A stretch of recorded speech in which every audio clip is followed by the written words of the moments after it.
I've met a very few people who don't have to do much to sound convincing, persuasive, and believable. It seems to come to them as natural. These people, it seems like anything they say comes natural.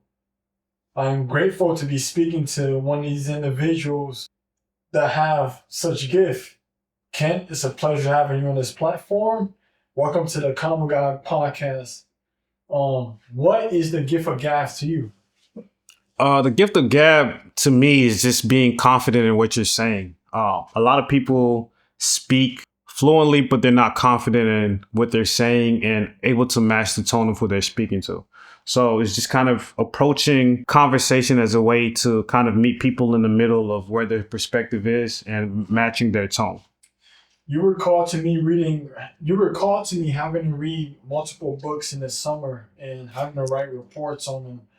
So that was torture back in the day. But as you got older, um, do you feel like it played an effect on you having amazing speaking abilities? I think it did. I was reading a lot of things above my age grade level because my father was an English teacher. So it helped me adapt a lot to understanding larger words or more, difficult words for the grade level I was supposed to be reading at. And being able to not only read, I had to write reports and then do a whole presentation on the book I read to my father. So he would critique how spoke about the report, how I answered certain questions, and to make sure that, when I spoke in a certain manner. So, chest up, having your shoulders straight when you are talking, and then looking in the eyes of the audience when you're speaking so that, you have their attention and are being, attentive to what they're viewing and how they're reacting to everything you say. What are some qualities one must have already to have the gift of gab? I think one of the qualities is confidence. That I think that's like very important.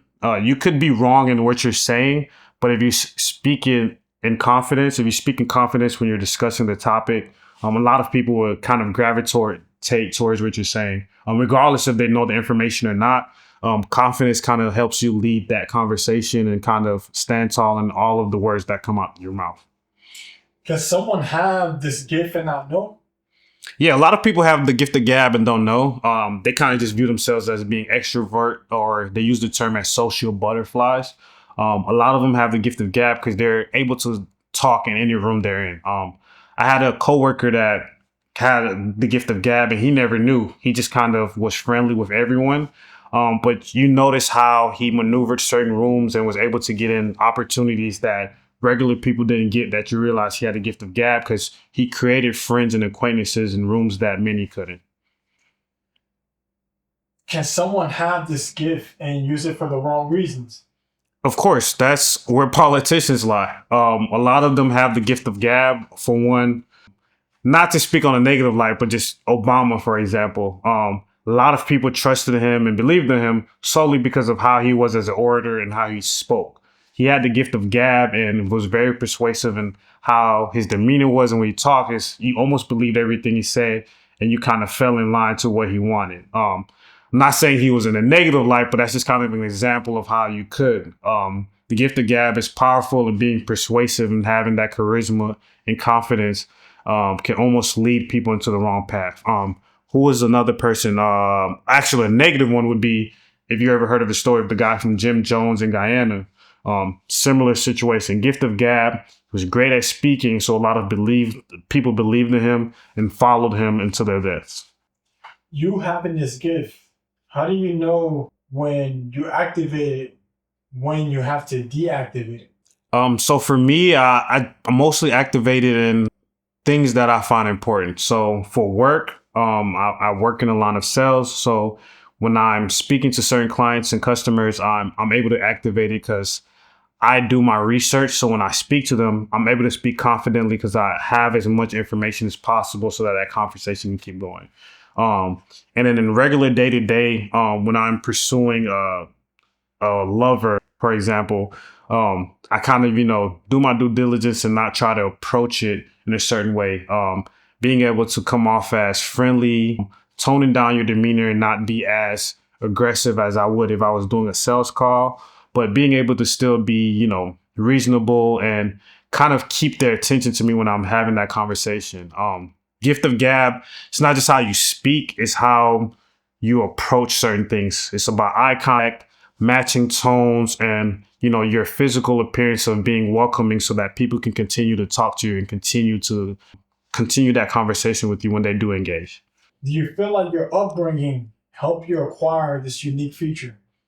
Yeah, I do. I feel like, having a lot of people that are talkative, for lack of a better word, does help you get the gift of gab because you're able to see the nuances of how everyone engages in conversation. A lot of people don't like to admit it, but a lot of the ways we talk are we pick up from other people we've watched talk around us or seen talk. So picking up the gift of gab is kind of going through a series of just kind of watching how certain people you find prominent in your life interact and conversate with people and picking up pieces of their conversation and their mannerisms and tying it into who you are. So, yeah, I think your upbringing plays a big part solely just because, the gift of gab, some of people have it naturally, but I would say is more adapted to their environment. The people that have it naturally, the people that grew up really funny, they've always had someone that was funny in their life or someone that kind of helped them kind of ease that moment for them. So then they're talking, they're more relaxed and continue to have the conversation in a certain way compared to others. Do you know about King Saul in the Bible? Somewhat. I'm not an expert. I'm trying to make a biblical reference. Okay. In the sense of the first ever king in the Bible. Okay. Had to me, I would feel like I would say that he had the gift of gab Mm-hmm. in the sense of he was the Bible, not me, but the Bible described him as tall and handsome. Okay. 6 foot something, amazing speaking skills. Mm-hmm. So if the Bible described him as so, do you feel like every other individual outside of the Bible would have this ability? Okay. No, I don't think every individual would have the gift of gab. Speaking in a biblical sense, certain people are blessed more than others and in certain specialities in their lives. For that king specifically, he was blessed to have those qualities that help him have the gift of gab. Like the Bible described, he was handsome, well-spoken. I think those are characteristics that kind of carry you to have the great gift of gab because the gift of gab lies a lot into charisma. A lot of charisma has to do with your appearance. You could be charismatic and not have the appearance that people appeal to, so they don't respect what's coming out of your mouth.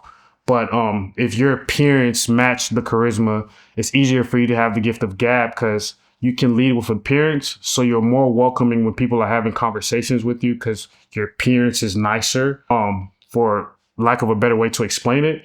But then if you already know you're a well-spoken person, have a nice appearance, more people are willing to listen to you. It's common and even in the workplace, if you kind of look at statistics, not to go away from the Bible per se, but if you just look at statistics, the people who people find more attractive are more likely to get jobs solely because of appearance. So just imagine if you're a well-spoken person and you have, described as a more handsome or beautiful person, it's easier for you to have the gift of gab because of your appearance is more welcoming to the 90% of the population. Do you feel like temptation increases with the gift of gab?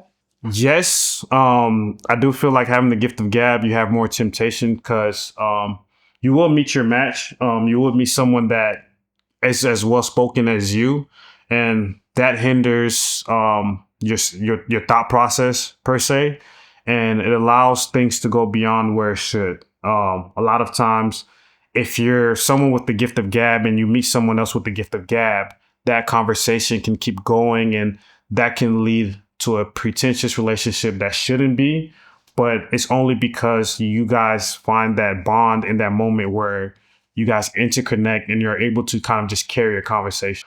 Even in modern day, a lot of people aren't able to carry a conversation. So when you do find that person that kind of match your energy with the gift of gab and being able to carry a conversation and be open, It could lead to further than it should, but that just happens over time.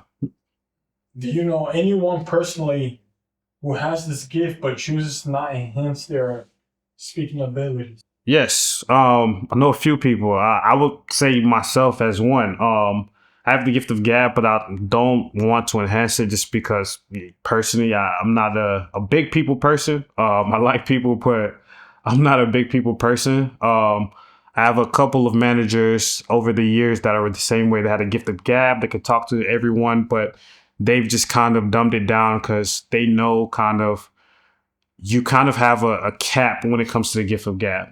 Your mouthpiece can only take you so far. It's a point where you get into your career or in life in general where just being able to talk your way out of situations can't really help you. The skill has to back it up.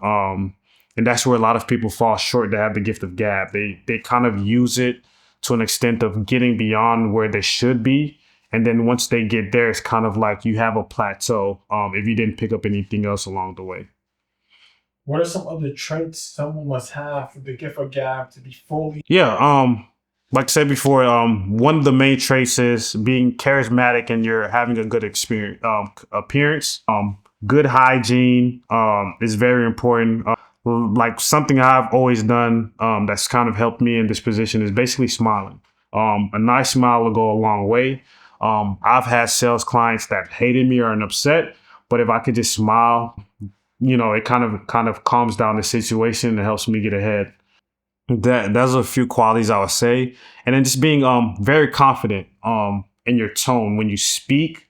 It demands people to listen, and it requires people to kind of hear what's coming out of your mouth. So a lot of people with the gift of gab, when you hear them talk, you want to keep listening because of the way they use descriptive words. They can paint a picture for you, but they're not an artist. So, to the shy ones out there that can have this untapped potential that could bring out the best version of themselves, any last piece of advice that you feel like they should hear? Yeah, for the shy ones out there that don't have the gift of gab, the biggest thing you can do is kind of figuring out who you are and kind of owning up to it. A lot of times, confidence comes into accepting who you are as a person overall. Even if you're shy, if you're confident in who you are, it does help you get a long way. Not everyone's going to have the gift of gab. Not everyone is very charismatic. But as long as you've at least respect and know who you are, it makes it a lot easier for you to pick up on that trait and being able to just speak to everyone. I have family members that are shy, and it's a lot of based on insecurities. But I always feel like insecurities are just things that you haven't fully understood yet, and once you do, you can accept it. Thank you, Ken, for this wonderful discussion.